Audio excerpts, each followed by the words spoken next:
Pagi, selamat sejahtera. It's good to be here as the only lawyer, a non-lawyer on the panel. It's also good to be one of the ex-president of Transparency, ex-chairman of Bar Council, ex-minister.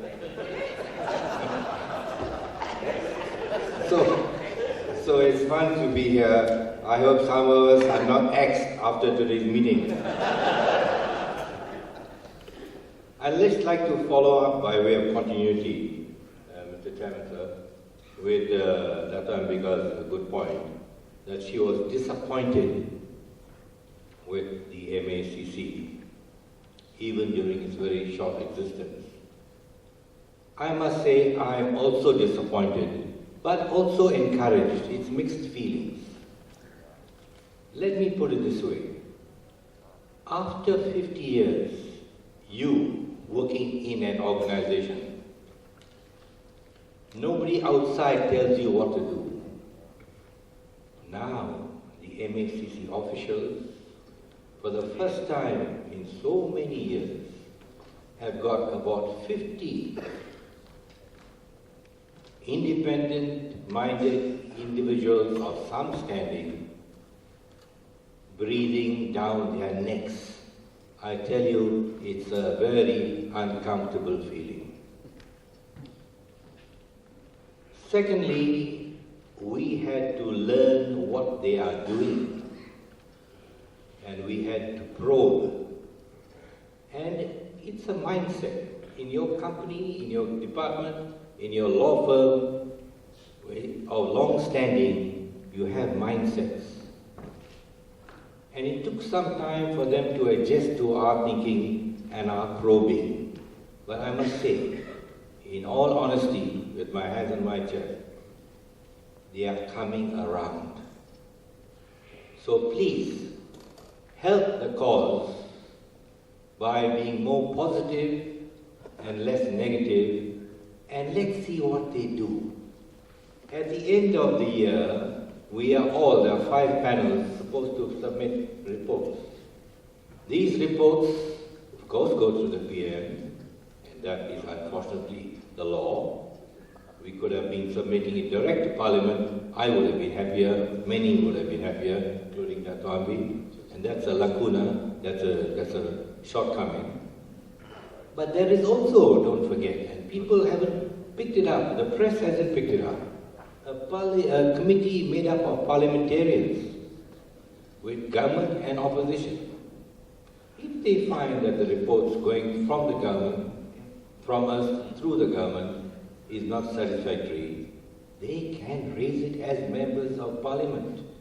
Otherwise, they are not worth their salt, both government and opposition. So this is a long way. This has come a long way from what it used to be. So recognize that there is a change, that we are struggling and doing our best, but we cannot give you all the information. It's a conflict of interest. Exactly what happens there, but I can assure you that we are doing our best. You'll see what happens in time. And Rome was not built in a day. There's so much rot in the system, you can't clean it up. Unless you chop off a foot or a leg that is affected by gangrene. Is this the mic? Am I too close?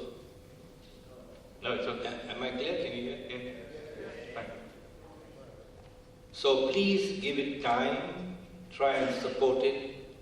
If it is said that, look, there's no hope, I think the hope lies in you and me.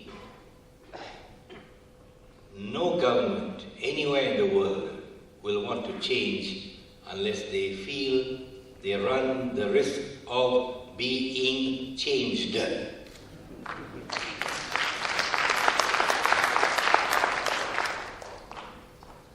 No department, no company that I know of, and I worked in banks and the government and now the corporate side, the staff will never change unless they find that's in their interest to change.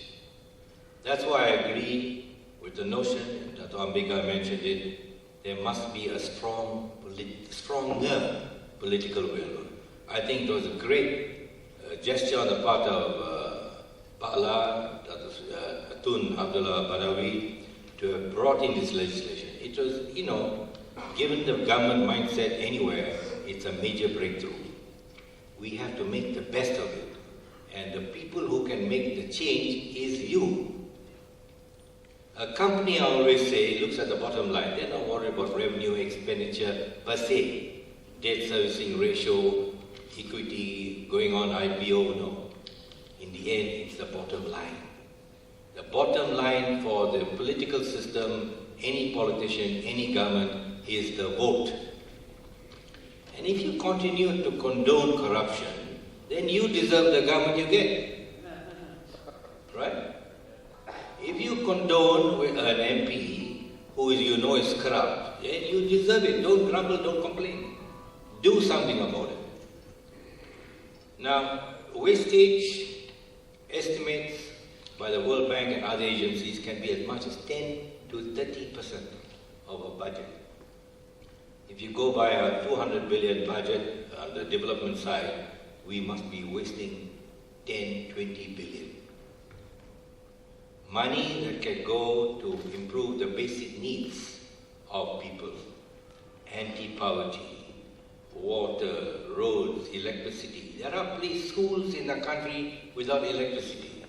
There are places in Sabah, Sarawak where the poverty is highest, and Kelantan, Terengganu, where you can't have access to clean water.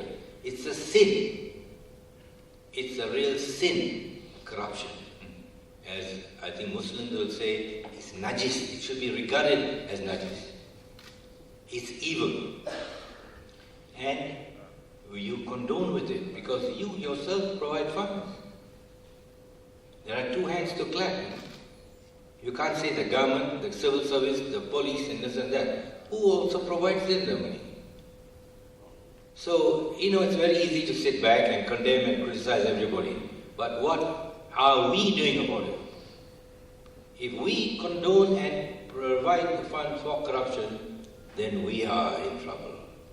And the biggest culprit is money politics.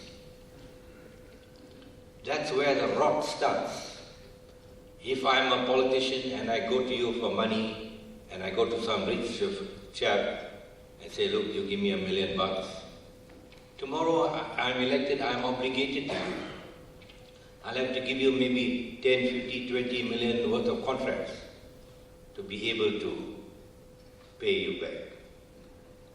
So that's how it works. And don't forget, it's not corruption in monetary terms. We're talking about wastage, the cost to the nation.